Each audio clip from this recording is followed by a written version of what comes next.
We've a few times now discovered whether or not Luigi can win Mario Party by doing absolutely nothing. But why should we let him have all the fun? Why not give, say for example, Bowser a chance? Is it possible to beat Mario Party 10 Bowser Party by doing absolutely nothing?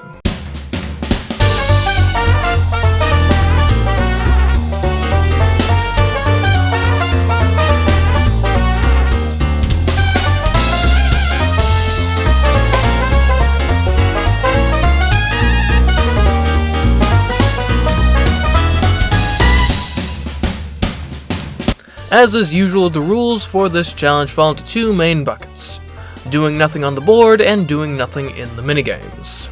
With regards to the board, it isn't that different from playing Bowser Party normally, since all Bowser does is shadow the movements of Team Luigi, regardless of where they went. The only real change is that we can't re-roll, which likely means we won't catch up to Team Luigi quite as often as usual for a minigame.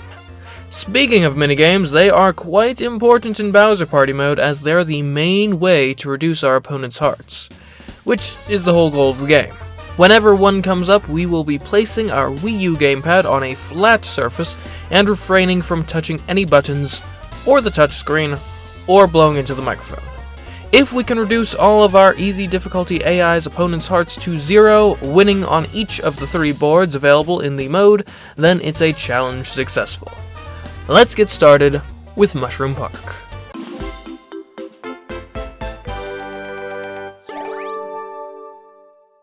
Since minigames are so important and there's only 10 of them, let's analyze each of them individually. Bowser's Sinister Slots is a minigame that relies entirely on stopping a slot machine with a tap on the gamepad's touchscreen. If you do nothing in it, there is 0 chance for any damage to befall your opponents.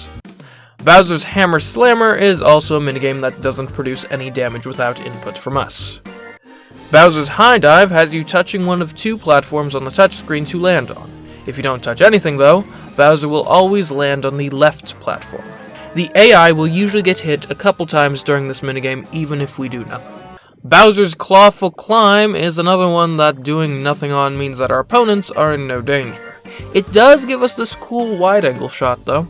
Bowser's Firebar Fury is interesting. This is because the Wii U gamepad is of a certain shape and apparently has an absurdly sensitive gyroscope. What this means for us is that when leaving the Wii U gamepad undisturbed on a flat surface, the firebars don't just stay in the middle like you might expect, but instead one rushes to the bottom of the screen due to the angle that the shape of the gamepad itself enforces, while the other drifts either left or right depending on the specific flat surface I left it on. I presume just due to the sheer sensitivity of its gyroscope. And as it turns out, at least according to my Wii U gamepad, I don't have a single perfectly flat surface in my entire apartment. No, not even my hard floors or countertops.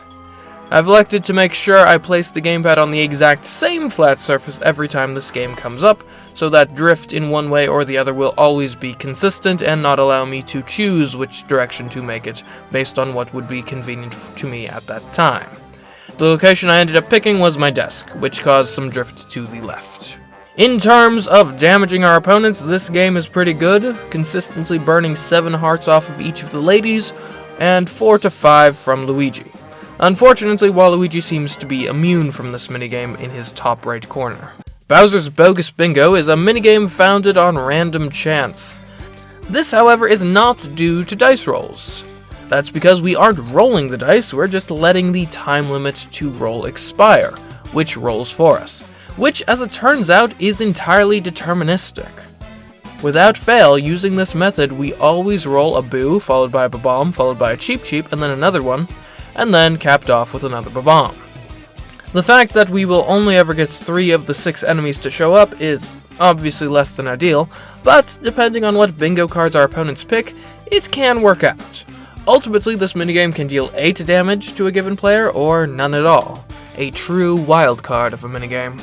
Bowser's Wicked Wheel is a minigame that theoretically has some danger, even as we do nothing, since that electricity is present whether or not we spin the wheel. Unfortunately, though, the AI isn't quite stupid enough to just run into it unprompted. Bowser's Roulette Rage requires that you use the gamepad to select danger zones on the roulette. If, however, you don't do this, there are no danger zones and your opponents get away scot-free. In Bowser's Bad Breath, the big man himself only breathes fire when you blow on the microphone. Something we can't do. And finally, Bowser's Painball is, well, pinball. If you don't pull the triggers and activate the flippers, then the balls just limply fall down into the abyss. That's not to say they're harmless, though. This is a game where the AI is actually dumb enough to, at least on occasion, just walk right into the path of a ball, even while we do nothing. So basically, of the 10 minigames, only 4 are minigames we can actually do damage with. So yeah, that's obviously not great. And would you look at that? We're already 14 attempts into this board, and we haven't even talked about the board yet. Well, it's pretty short and features no shortage of opportunities for Team Luigi to gain more hearts, including that really annoying midway fort. And it's very possible to have only 1 or 2 minigames that can actually take hearts by the time they make it to the end. Heck, sometimes you don't deal any damage to them by that point. And I'll be honest, without something like a Bowser Jr. all hearts reduced by half event, the sheer quantity of hearts they can accumulate can be absurd. We're talking 9 each at a minimum, and honestly the mid to high teens aren't unheard of. But if they do land on those Bowser Jr. spaces, and if we do get minigames that can actually deal damage, we can get so close. And ultimately, those close rounds kind of feel the worst, because you had a string of good luck. You were there, you just needed one more roll to go your way, and then it didn't. But such close rounds are actually quite rare. In most cases, Team Luigi has basically nothing to really worry about. Something I haven't brought up until now is the fact that the assistance Bowser is supposed to get in the last third of the board is completely worthless a third of the time. This is because Big Bad Bowser Mode just allows you to select the minigame you play. But since we're doing nothing, we can only ever select the middle, so we don't really get an actual choice, so it basically does nothing. Speaking of which, we have the exact same philosophy when hiding the star. We always place it with Bowser Jr., which works out sometimes and doesn't others. Honestly, it's complete random chance, just like if we were actually choosing something.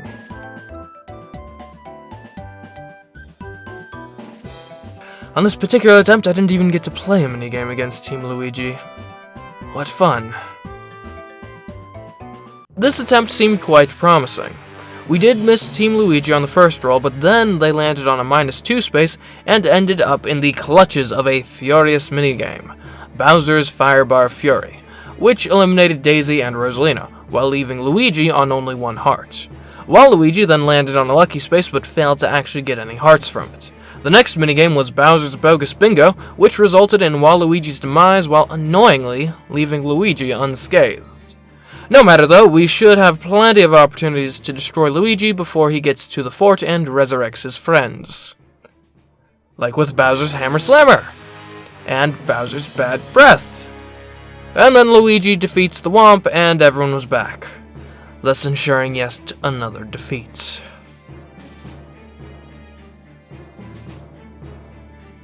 Man, Waluigi is hard to finish off.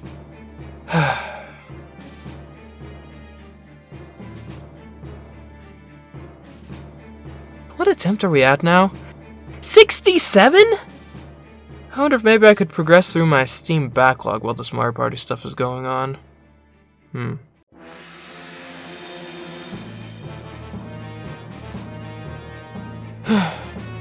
You know, I bet this would actually be a decent enough opportunity to do a bit of cleaning around the apartment. I mean, all I need to do is press a button every few minutes. In this attempt, in everyone's hearts reduced by half event, set the stage for Waluigi, and only Waluigi, to be taken out in a Bowser's Bogus Bingo. But you know what? Waluigi is the toughest among our opponents, so this might just work out. The next minigame is Bowser's Firebar Fury, which specializes in the destruction of the other 3, and results in, finally, a Bowser victory on the first of 3 boards we have to beat. Well, let's see what number 2 has in store for us.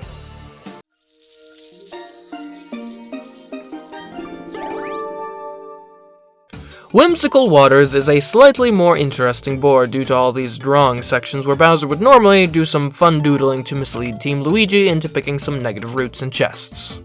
We of course can't actually draw to mislead our opponents, although they are AIs, so I'm not actually sure if drawing would do anything in this case.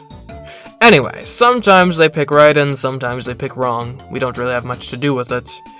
They might lose a bunch of hearts early on due to Bowser's Firebar Fury, and then fail to meaningfully replace those hearts before the ones they do have are redistributed evenly. They might then get Luigi and Waluigi eliminated in Bowser's Bogus Bingo before getting Daisy and Rosalina taken out in Bowser's Firebar Fury. And hey, we just won on attempt number 3! Okay, this is definitely my lucky board. Let's hope this luck continues on the next one.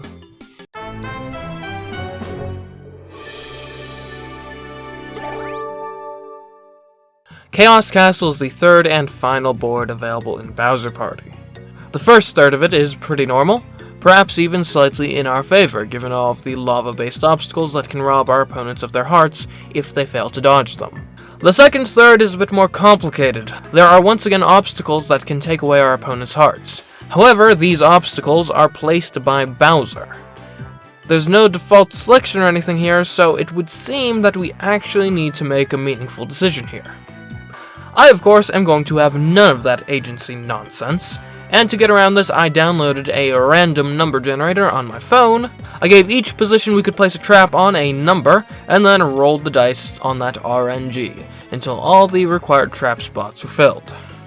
The final third switches up the gameplay entirely. Instead of rolling 4 dice after each member of Team Luigi rolls once, we instead alternate rolling with Team Luigi, which should theoretically mean that on balance we'll get more minigames played and as a result have more chances to take hearts. Although it should be noted that this shift does mean there is much less advantage to eliminating players here versus on the other boards, since we just end up alternating at the end regardless. So with all those traps, you'd think Chaos Castle would be the easiest board, right? Well, that would be ignoring one key fact about this board. Chaos Castle has the fewest Bowser Jr. spaces of any of the boards. Mushroom Park and Whimsical Waters each have 7, and that's without a home stretch event increasing the number. Meanwhile, Chaos Castle only has 4, and doesn't have a home stretch event to add more. Those spaces were huge contributors to our success on the previous boards, so having less of them is deeply concerning. Let us hope that victory is still within reach in spite of the shortage.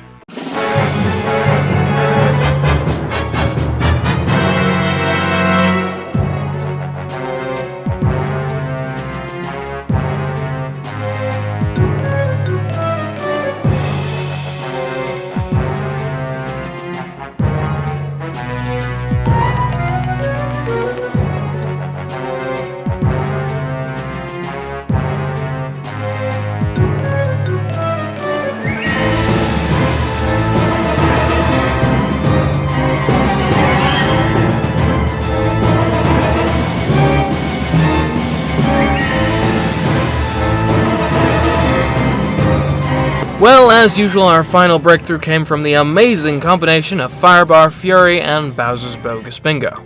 This time, then followed up by Bowser's High Dive. And there we have it.